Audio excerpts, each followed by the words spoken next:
আগের দিন কলকাতা থেকে শিলিগুড়ি সবচেয়ে ভালো রাস্তা ধরার পরও নানা কারণে বেশ দেরিতেই আমরা হোটেল ঢুকি। যাই হোক, পরের দিন সকাল 9টার সময় বেরোবার প্ল্যান থাকলেও লাগেজ প্যাক করে রাস্তায় বেরোতে বেরোতে প্রায় 9:30 বেজে যায়। আধ ঘন্টা লেট গ্রুপ রাইডের ঠিকই আছে। টেম্পারেচার তখন শিলিগুড়িতে প্রায় 35 ডিগ্রি সেন্টিগ্রেড। বেরোবার সঙ্গে সঙ্গেই শান্তনুকে আবার টায়ার রিফিল করতে যেতে হয়। আর এই প্রতিবার শিলিগুড়ি থেকে পাহাড়ের রাস্তা ধরে বেরোনোর আনন্দটা ভাষায় প্রকাশ করা মুশকিল।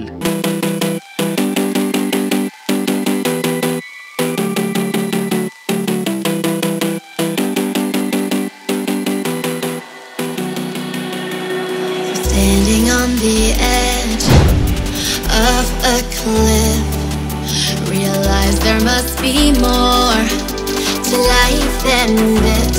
Reaching for the stars, traveling so far, like a dragonfly. Welcome to Mirik, Department of Tourism, Gorkhaland Territorial. Tonight. Look at this view, man. Just look at this view. যদিও এইবারটি আমরা সিভক রুট না ধরে মিরিকের রাস্তা ধরে পাহাড়ের দিকে যাচ্ছিলাম। প্ল্যান ছিল মিরিক লেকের ধারে কোথাও একটা ব্রেকফাস্ট করে নেওয়ার।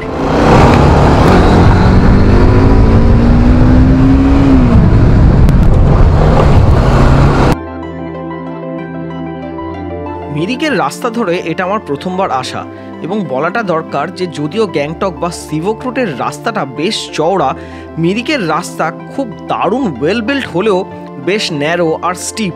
তবে এরকম ন্যারো আর স্টিপ রাস্তাতেই তো চালিয়ে আসল মজা। আমার ব্ল্যাক পিসটা ধরে যখন রেভ করা হয় এসব ইনক্লিনেশনে, তার আওয়াজটা কানে মিউজিকের মতো বাজে। আমার এই পালসারটা নর্মাল অল্টিটিউডে দুর্দান্ত চলে, শুধু এক্সট্রিম হাই অল্টিটিউডে গেলে একটু অসুবিধা হয়। কার্বোরেটেড ইঞ্জিন তো।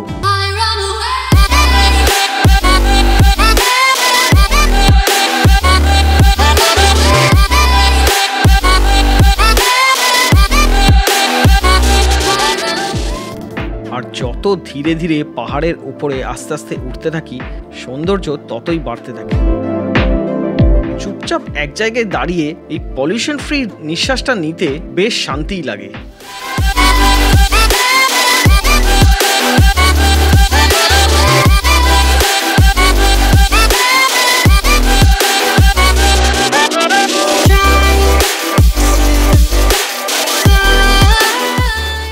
ঠিক করেছিলাম মিরিক লেকের ধারে ব্রেকফাস্ট করব, কিন্তু আমার জিপিএসে মানেভাঞ্জন সেট করে রাখায় কোনো কারণে ওটা পুরোপুরি মিস হয়ে যায়।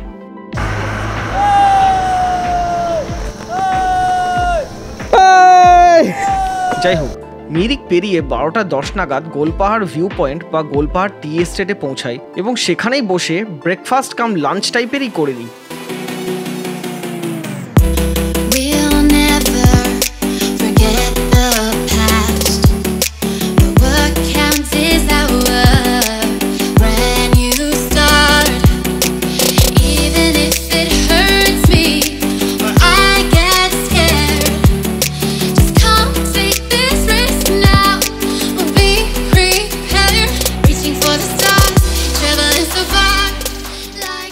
মানেভাঞ্জন যাওয়ার রাস্তাটা পশুপতি মার্কেট হয়ে যায়। ইনফ্যাক্ট আমরা কারেন্টলি যে রাস্তা দিয়ে যাচ্ছি সেই রাস্তার খানিকটা বাঁদিকে সীমানা, মানে ইন্ডিয়া নেপাল বর্ডার।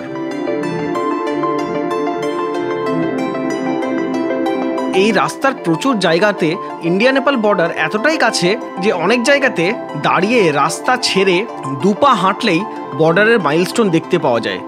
শুধু তাই না, সান্দাকফু যে জায়গাটায় আমরা যাচ্ছি সেখানে যাওয়ার রাস্তাও এমনই আঁকাবাঁকা যে কখনো রাস্তাটা ইন্ডিয়ার ভিতর দিয়ে যায়, আবার কিছু রাস্তা নেপালের ভিতর দিয়ে যায়। না, যেতে আসতে কোনো পারমিট লাগে না। ভারতের খুবই কম জায়গার মধ্যে সান্দাকফু এমন একটি জায়গা যেটা বর্ডারের এত কাছে হওয়ার সত্ত্বেও সেরকম কোনো রেস্ট্রিকশন নেই। কি ভালোই না হতো যদি ঠিক এই ব্যাপারটা বাদবাকি সব বর্ডারগুলোতে পাওয়া যেত।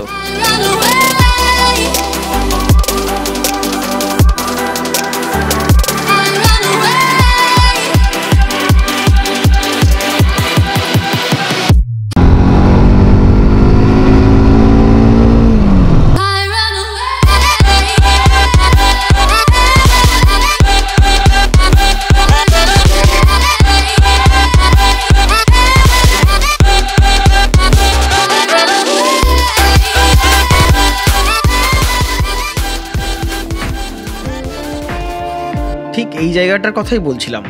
রাস্তা থেকে খানিকটা হেঁটে গেলেই এই যে মাইলস্টোনটা দেখছেন, ইন্ডিয়া নেপালের বর্ডার ঠিক এটাই। এই দিক থেকে দেখলে ভারত, আর এক দিক থেকে দেখলে নেপাল। এই সময় আমরা পার করছি সুখিয়া নামে পাহাড়ের উপর একটি ছোট্ট গ্রাম।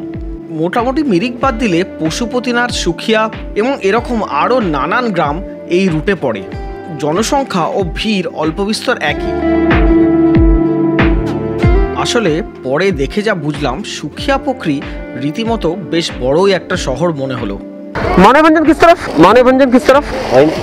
मानेभंजन हाँ हाँ इधर है, स्टैंड है ना, हाँ हाँ स्टैंड से कर दीजिएगा राइट में।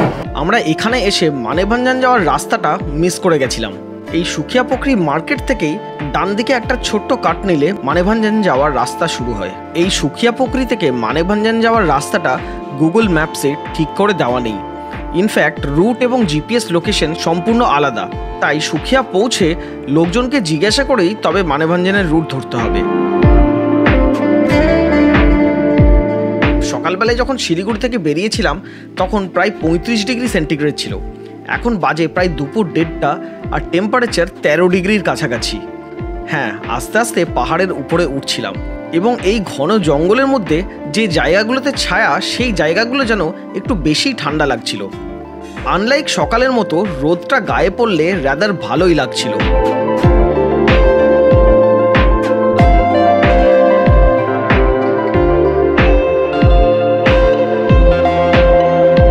এই রাস্তা দিয়ে যেতে যেতে হঠাৎ একটা অদ্ভুত ব্যাপার লক্ষ্য করলাম। বাঁ দিকের দোকানগুলোতে লেখা নেপাল আর ডান দিকের দোকানগুলো ইন্ডিয়া। বুঝলাম যে রাস্তাটাই বর্ডার হিসাবে কাজ করছে। ব্যাপারটা দেখে বেশ ভালোই লাগলো।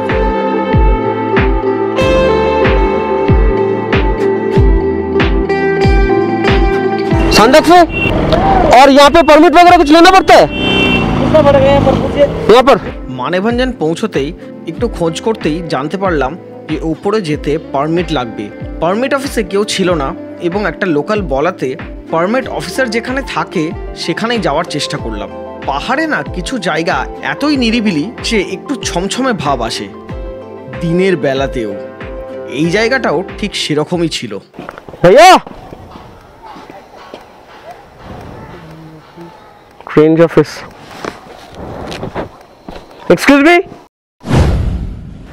मी, कोई है?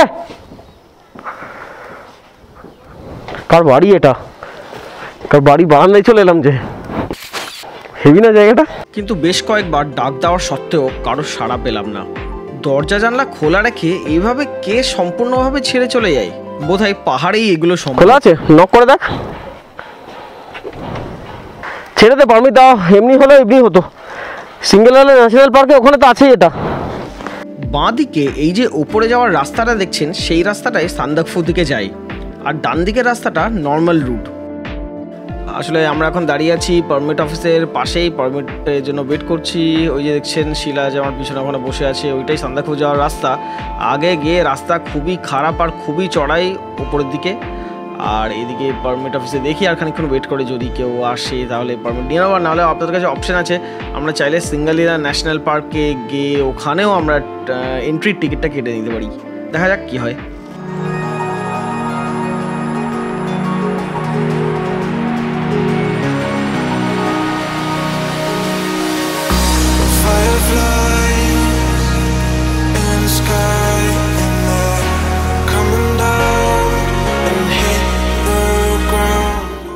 ये परसों हुआ था रन इनफेक्ट, गतकाल का हुआ था। कल हुआ था। बहुत सही है। So a 17 years old guy finished his complete race from Sandakpur to, from here to Sandakpur, right? Sandakpur. From here to Sandakpur, then Rimbik, then Rimbik. Okay. then Manevanjan. Then Manevanjan. Wow. I mean, guys complete this in 3 days, and this guy has done it in a single day. That took 2 hours 45 minutes, not even a single day. Thank you, man.